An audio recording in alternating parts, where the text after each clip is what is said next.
I used to think the key to surviving my narcissistic boss was to praise them constantly. I'd compliment their ideas, their leadership, their terrible jokes, anything to stay on their good side. I called it strategic flattery.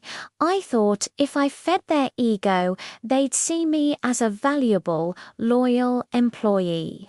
And for a little while, it seemed to work.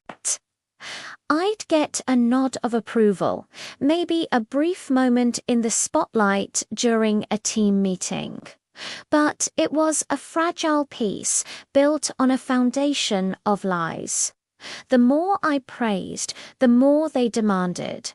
My compliments became an expectation, not a bonus. If I missed a chance to applaud them, I was met with cold silence or passive-aggressive comments. I was walking on eggshells, my energy drained from a performance that never ended. The turning point came during a major project presentation.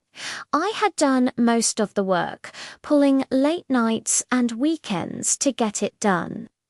My boss, who had offered only vague, last-minute suggestions, presented it as their own masterpiece. As they soaked up the applause from senior management, they glanced at me, expecting my usual fawning praise. But that day, I had nothing left to give. I just stayed silent, offering a polite, neutral expression. The lack of my usual effusive compliments didn't go unnoticed. Later, my boss pulled me aside, not to ask what was wrong, but to subtly question my team spirit. That's when I realized praising a narcissist doesn't earn you respect. It just makes you a reliable source of supply for their ego. You become an accessory, not a contributor. So I changed my strategy.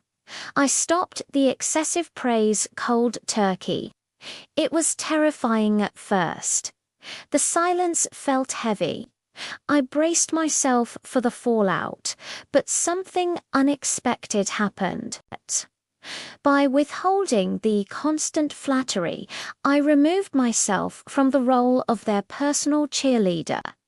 I replaced praise with professional, fact-based feedback.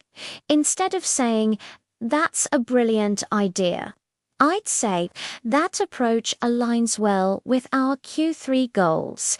Instead of "You handled that client perfectly," I'd say, "The client responded positively to the data we presented."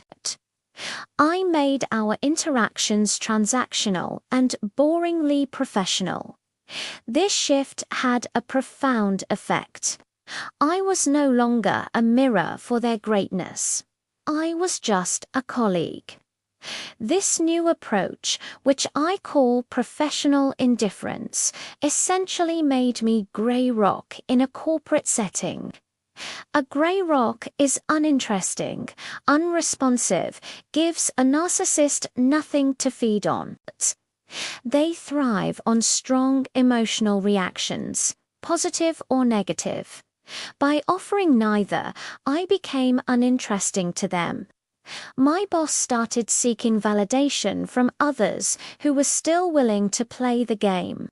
They still took credit for my work, of course, but their power over my emotional state was gone.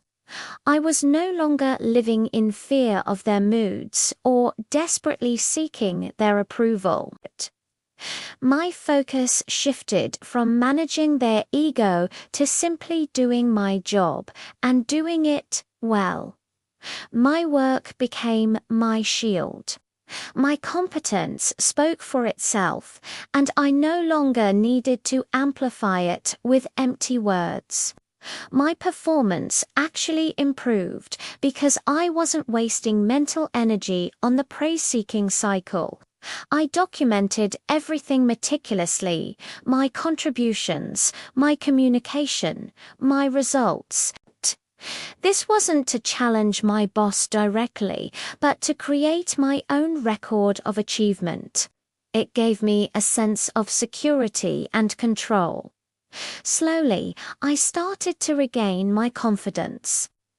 I realized my value wasn't determined by my boss's recognition. It was defined by my own skills and integrity. Avoiding excessive praise didn't just help me handle a narcissistic boss. It helped me reclaim my professional identity. It taught me that authentic respect is earned through competence and professionalism, not through flattery. It's a quiet, powerful strategy that gives you back your energy and your sanity, allowing you to focus on what truly matters, your own work and your own career path.